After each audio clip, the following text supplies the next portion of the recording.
오늘은 고민이라는 제목으로 함께 은혜를 나눕니다.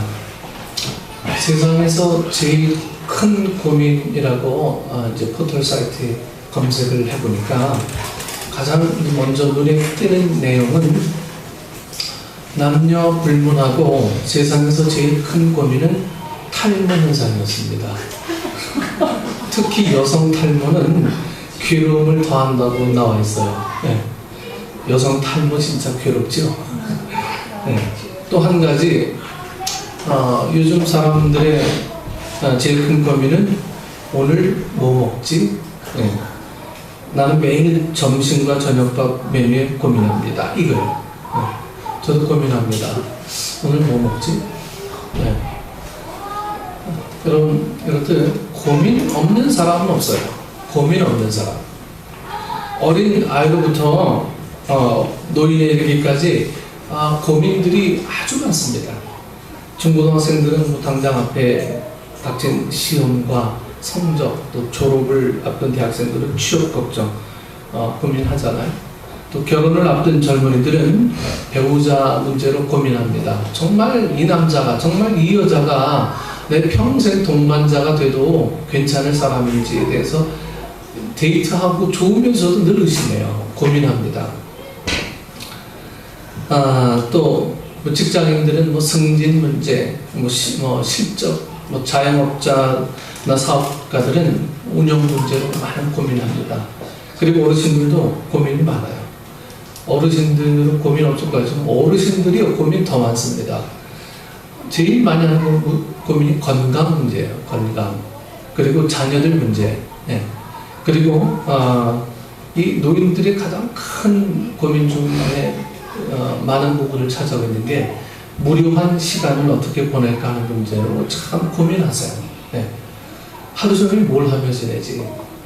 네. 저희 장모님 같은 경우에는요, 본인이 정말 굉장히 체계적인 분이세요. 뭘 할지에 대해서 하루를 스케줄을 쫙 짜놓으세요. 네. 저희 아들들이 그 미국 NBA 농구를 좋아하잖아요. 저희 장모님은 그 시간에 꼭 우리 한국 텔레비전에서 나오는 드라마를 꼭 보셔야 되거든요. 네. 아이들의 아주 그 눈총에도 불구하고 본인이 보고 싶어하는 건 꼭 봐야 되시는 거예요. 네. 자기 스케줄에 따라서 움직이세요. 네. 그래서 이 하루를 어떻게 보낼까 하는 게 이 노인들의 가장 큰 어떤 문제입니다. 그러나 오늘 본문에서 이제 소개하고 있는 이 사람 1절 서두에 어떤 사람의 고민은 일반적인 고민, 뭐 현실적인 삶에 대한 고민은 아닙니다. 또한 이 사람의 신분이 그냥 평범한 보통 사람과는 좀 달라요. 그의 고민이나 신분이 남다른 것이기에 우리가 이 관심을 갖기에 충분한 사례가 될 수 있다 봅니다. 그렇다면 오늘 이 어떤 사람은 누구며 그의 고민은 뭔가 우리가 한번 좀 살펴보십시다. 이 어떤 사람에 대한 이 사람에 대한 정체를 좀 우리가 좀 알아야 될 필요가 있어요. 그의 정체는 오늘 본문에서 확인할 수 있는데 첫 번째는 20절에 청년이었다 기록하고 있죠. 청년. 네. 둘째는 계명을 잘 준수하는 아주 모범적인 유대인이었다 기록하고 있습니다. 그리고 셋째는 매력적인 게 아주 부자였어요. 부자. 어떻게 부자가 됐는지는 잘 몰라요. 부모로부터 유산을 받았는지 아니면 특별하게 돈 버는 재주가 있는지는 잘 모르지만 아주 부자라고 기록되어 있어요. 그리고 누가복음 18장 18절에서는 관원으로 소개되고 있습니다. 관원, 그러니까 공무원이에요. 네. 젊음과 실력과 재물, 거기에다가 신앙까지 좋은 사람이었어요. 모든 사람이 가장 부러울 만한 세상적으로 아주 완벽한 조건을 갖춘 사람이었습니다. 만약 이 청년이 결혼하지 않은 사람이라면 중매쟁이가 신랑감 후보로 아마 1순위에 올려놨을 거예요. 젊은 데다가 돈도 많지요, 믿음도 좋지요, 잘생겼는지는 모르겠지만 하여튼 이 모든 걸 다 갖춘 사람이 바로 우리 어떤 청년입니다. 그러나 이 어떤 청년에게도 고민이 하나 있었어요. 그의 고민이 뭔가 오늘 16절 말씀에 다 나와 있습니다. 그가 예수님 앞으로 나왔습니다. 그리고 예수님 앞에 물었습니다. 16절에 선생님이요, 내가 무슨 선한 일을 하여야 영생을 얻으리이까? 무슨 선한 일을 해야 내가 영생을 얻을 수 있습니까? 오늘날 많은 사람들이 이 돈과 명예와 또 권력을 얻기 위해서 좀 불나방처럼 날아다닙니다. 그러나 이 젊은 관원은 세상적인 것에 만족하지 않았어요. 그의 고민은 육적인 것이 아니라 그의 고민은 영적인 것이었습니다. 어떻게 하면 영생을 얻을 수 있을까? 영적인 고민이었습니다.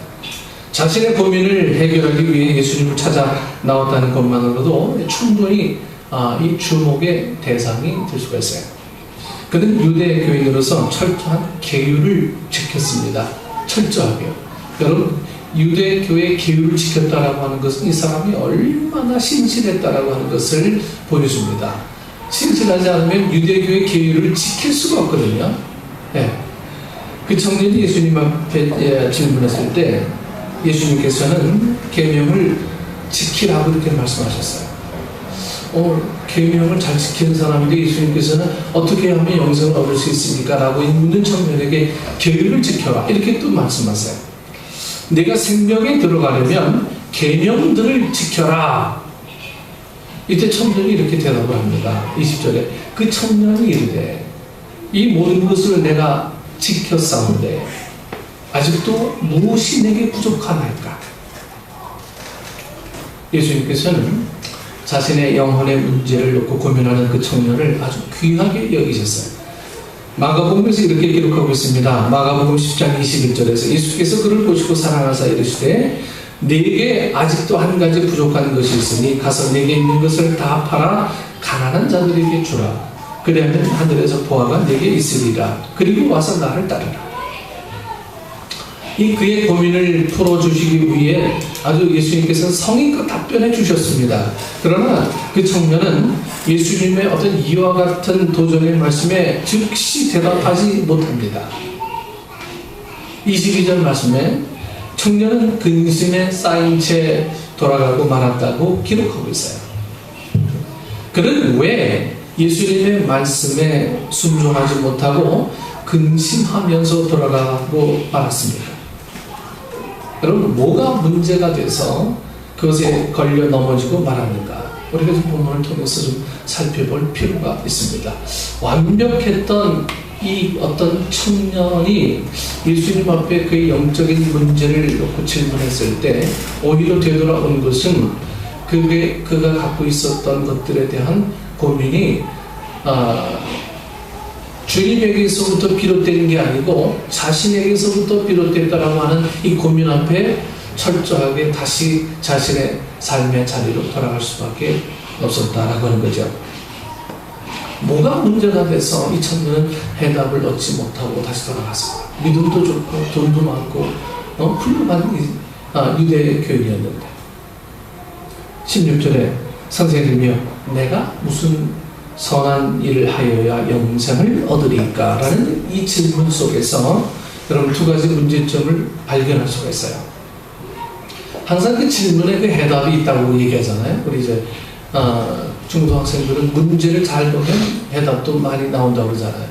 바로 이 청년의 질문이 이 청년이 얻을 해답인데도 불구하고 이 청년은 그 질문의 의미가 단순하게 그냥 얻으면 만족한다라고 하는 이 사실 앞에 머물러 있었습니다.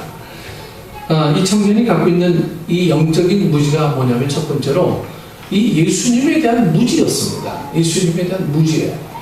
예수님을 몰랐어요. 이 부자 청년은 예수님을 어떠한 분으로 알았냐면 예수님은 선한 선생님, 또 영생으로 인도할 수 있는 분이라고 믿고 있었습니다. 이런 생각은 맞는 것 같지만 여러분 대단히 잘못된 겁니다. 예수님은 그 청년의 질문에 대답하시기 전에 먼저 자신에 대한 호칭이 잘못되었음을 지적하셨습니다. 왜냐하면 여러분 잘못된 인식은 잘못된 결과를 가져오기 때문이죠. 그래서 즉시 반응하셨어요. 19장 17절 말씀에 어찌하여 선한 일을 내게 묻느냐 선한 이는 오직 한 분이시니라. 19절에 내가 어찌하여 나를 선하다 일컫느냐 하나님 한 분 외에는 선한 이가 없느니라. 여러분, 이 청년은 예수님의 가르침과 행위를 보고 유대교의 랍비보다 훨씬 더 훌륭하다는 차원에서 선한 선생님이라고 부른 거예요. 유대교의 랍비가 아주 선하잖아요. 네, 잘못한 거 안 하고 오직 계명대로 사는데 이 사람보다 조금 훌륭해 보이거든, 예수님이. 그러니까 자기가 부를 수 있는 최고의 어떤 좋은 대답, 호칭이 선한 선생님이었어요. 그러나 예수님은 하나님만이 선하신 분이라고 말씀하고 있습니다. 여러분, 하나님만이 선하신 분이란 이 말은 반대로 하나님 외의 모든 존재, 곧 인간은 부패하고 악하다는 뜻을 내포하고 있어요. 그렇다면 예수님도 선한 이가 될 수 없단 말인가? 여러분, 그렇지 않죠. 네? 이 대화 속에서 예수님은 자신의 신성을 여러분 암시적으로 나타내고 계신 거예요. 자신의 신성을. 이 부자 청년은 아직 예수님이 어떤 분인지 알지 못하고 있었던 거예요. 예수님이 누구신지를 몰랐던 거예요. 그냥 교훈을 주는데 율법 고정 틀에 박혀있는 이 랍비보다는 훨씬 더 좀 자유롭고 좀 우리에게 뭔가 도전을 주시는 분이다, 이런 정도. 마태복음 16장에 가이사랴 빌립보에서 예수께서 제자들에게 물으셨습니다. 사람들이 나를 누구라 하느냐? 네, 더러는 세례 요한, 더러는 엘리야, 어떤 이는 예레미야나 선지자 중에 하나이다. 또 물으셨습니다. 너희는 나를 누구라 하느냐? 그때 베드로가 대답하기를 주는 그리스도시요 살아계신 하나님의 아들이시니라. 제자들은 여러분 정확하게 고백했습니다. 하나님의 아들로 예수님께서 그를 칭찬하셨죠. 바요나 시몬아 내가 복이 있도다. 이를 내게 알게 하니는 혈육이 아니요 하늘에 계신 내 아버지시니라. 여러분, 고민의 해결은 예수 그리스도를 바르게 알고 확실하게 고백하는 것으로부터 시작됩니다. 여러분, 나폴레옹이 이런 말을 했다고 합니다. 만약 이 방에 소크라테스가 들어온다면 우리는 일어나서 존경을 표하는 것이 마땅하다. 그러나 나사렛 예수가 이 방에 들어오신다면 우리는 엎드려 그분께 경배드려야 마땅하다. 이 부자 청년의 첫 번째 문제는 예수님께 대한 무지요 오해였습니다. 예수님을 몰랐던 거예요. 그런 예수님을 하나님으로 알지 못했습니다. 두 번째로 이 어떤 청년의 잘못된 오해는 두 번째로 잘못된 구원관의 문제에 있습니다. 구원관의 문제가 있었던 거예요. 그는 구원의 주체가 자기 자신으로부터 출발하고 있어요. 구원의 주체가. 16절에 내가 무엇을 하여야, 여러분, 그는 계명을 잘 지킴으로 영생을 얻을 수 있다고 믿고 있었어요. 계명을 잘 지키면 영생을 얻는 줄 알아요. 이런 신앙을 자력신앙이라고 이제 불러요. 자력신앙. 이런 신앙은 인간이 하나님을 찾아가는 거예요. 구원을 얻기 위해 어떤 고행이나 수행이나 선행을 해야만 한다고 믿고 있는 거예요. 이것이 바로 그 청년의 고민, 불행의 원인이 된 것입니다. 청년은 예수님께 무슨 선한 일을 하여야 영생을 얻을 수 있느냐 이렇게 물었습니다.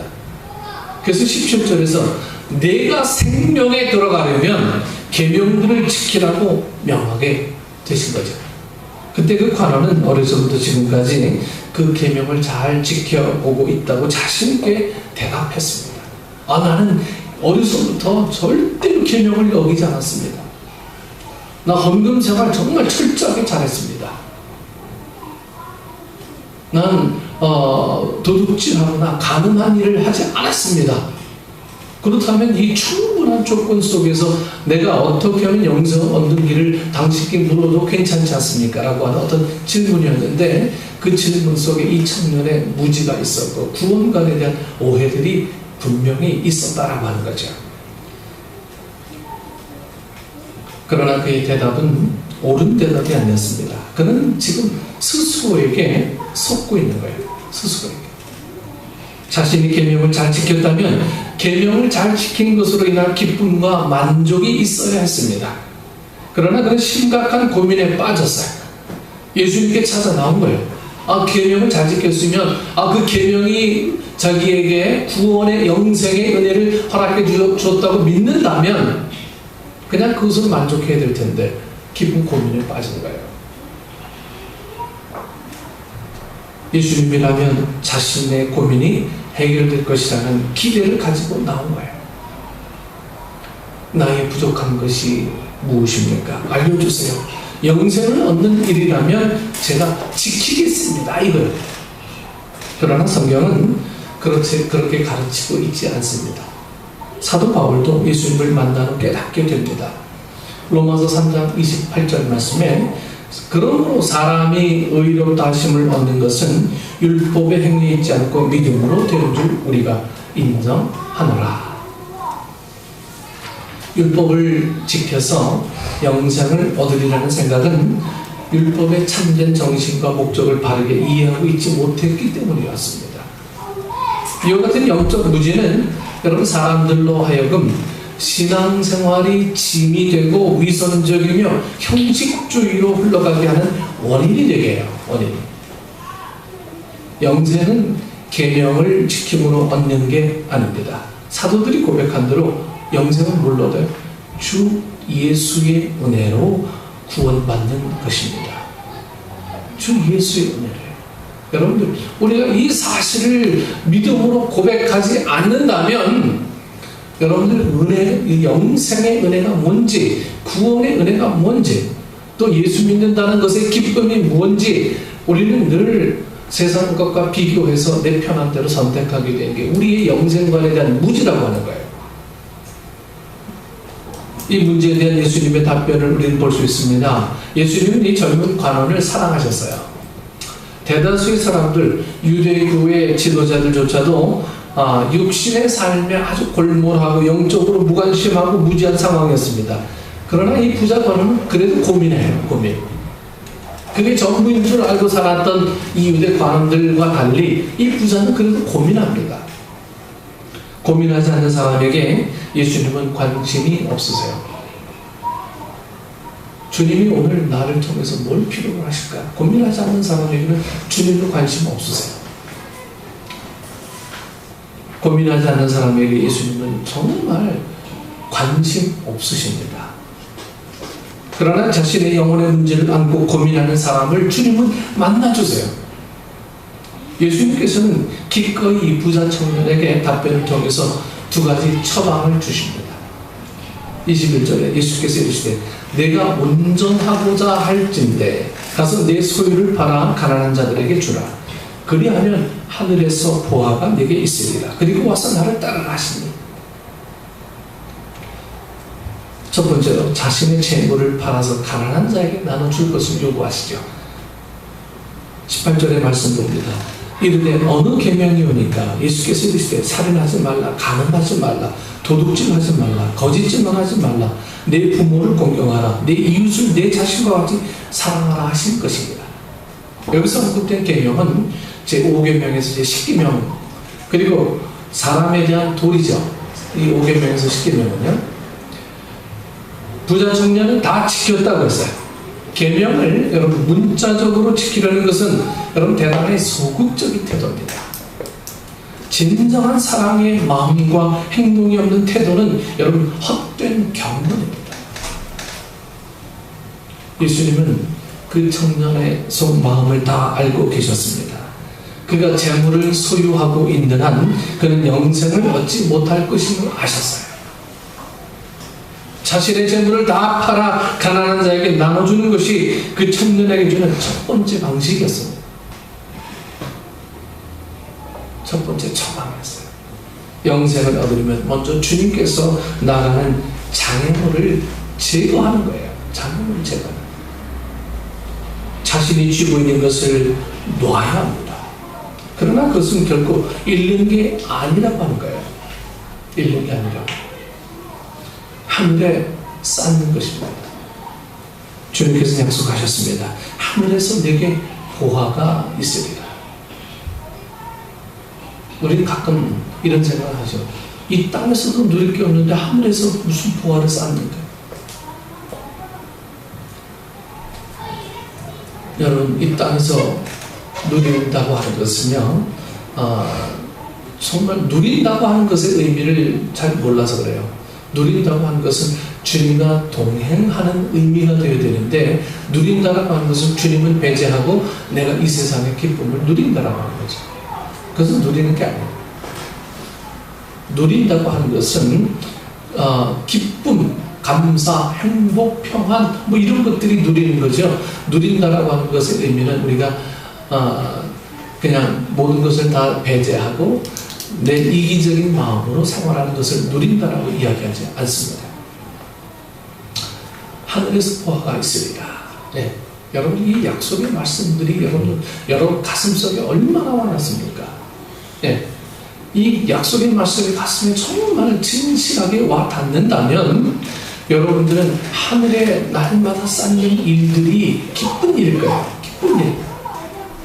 날마다 보화를 쌓는, 내가 그 나라 가면, 내가 그 나라의 주인공이 되면, 뭐 이런 생각들이 머릿속에 가득하면요, 이 세상에서 날마다 이렇게 쌓는 일들이 기쁨이 될 거라고요.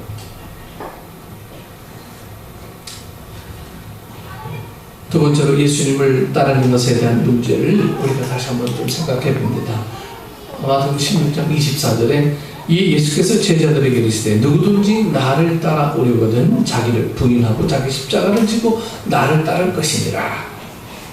나를 따르라. 이 말씀은 이제 너의 인생의 핸들을 내게 맡겨라 라는 뜻이 됩니다.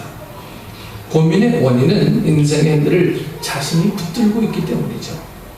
인생의 핸들을요. 나를 따르라는 주님의 말씀은 또 다른 말로 바꿔 말한다면 내가 너를 책임지겠다는 뜻이 됩니다. 내가 너를 책임지겠다. 요즘 친구 목사가 많은 고민에 좀 빠져 있습니다. 어떻게 하면 정말 많이 교회가 부흥할까 이런 생각 속에 늘 머물러 있어서 기도하다가 열심히 했는데 사실 그 뜻대로 되지 않아서 고민이 많이 있어요. 하지만 그 마음속에는 뭐가 있냐면 주님이 나를 책임져 주시겠다라고 하는 그 마음이 늘 있어요.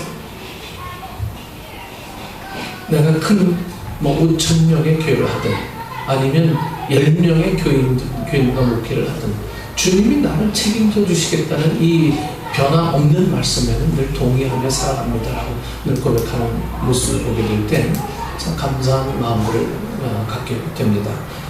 여러분, 내가 너를 책임지겠다는 뜻이 됩니다. 그러나 예수님의 이 말씀은 그에게 기쁨이 되지 못하고 도리어 큰 근심거리가 되고 말았어요. 22절은 이렇게 기록하고 있습니다. 그 청년이 재물이 많음으로 이 말씀을 듣고 근심하며 가니라.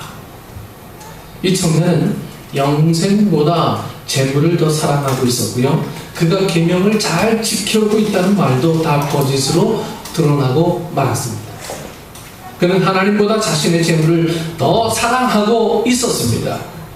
영생을 소유하는 데 있어서 가장 큰 장애물은 바로 자신 속에 들어있는 재물이었어요. 그는 자신이 소유한 재물로 인해서 하나님 앞으로 나가는 길에서 걸려 넘어지고 말았습니다.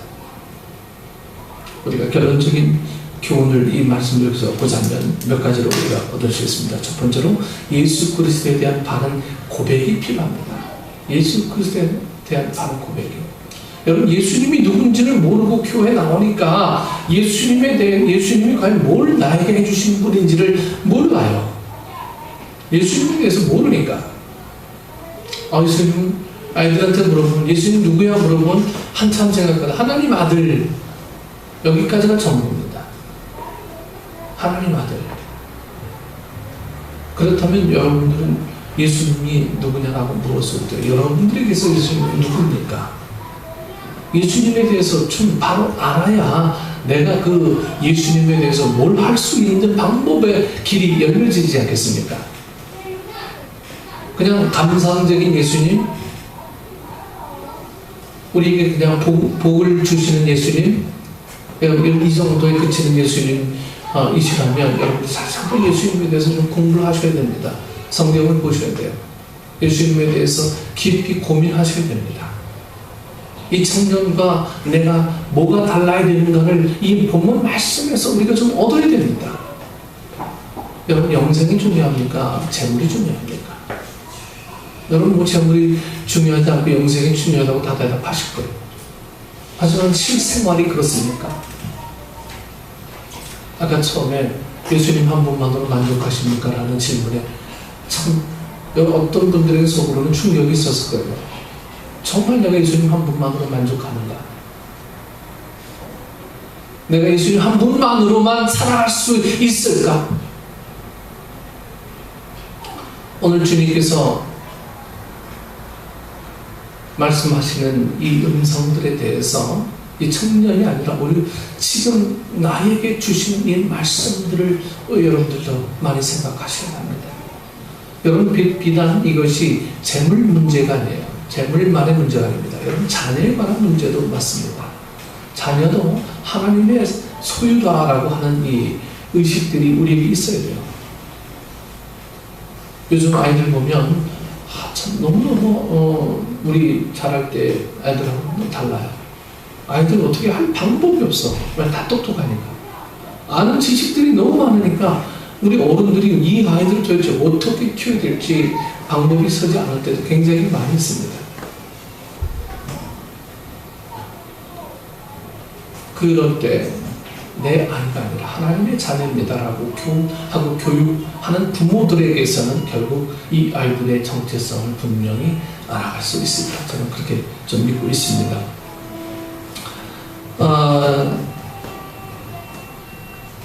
예수 그리스도에 대한 올바른 고백.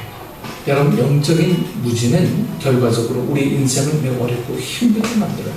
신앙생활의 즐거움과 유익을 다 뺏어갑니다. 가끔 상담 하려고 하는 사람들의 많은 분들의 고민이요. 나 교회 생활 재미없어요. 교회 생활이 그냥 찬송하고 교제하고 뭐 이런 것들이 교회 생활인 줄 알고 있었던 사람들이 거의 대부분이었어요. 교회 생활, 그건 교회 생활이 될 수 있죠. 그건 신앙 생활이 될 수가 없어요. 신앙 생활이라는 것은 주님과의 관계에서 깊이 고민하는 것들. 주님과의 관계에서 정말 주님이 누구십니까? 주님을 철저하게 묻고 고민하는 사람들의 이 고민이 다시 한번 즐거움을 회복할 수 있는 유일한 길인데도 불구하고 우리는 주님을 알려고 하지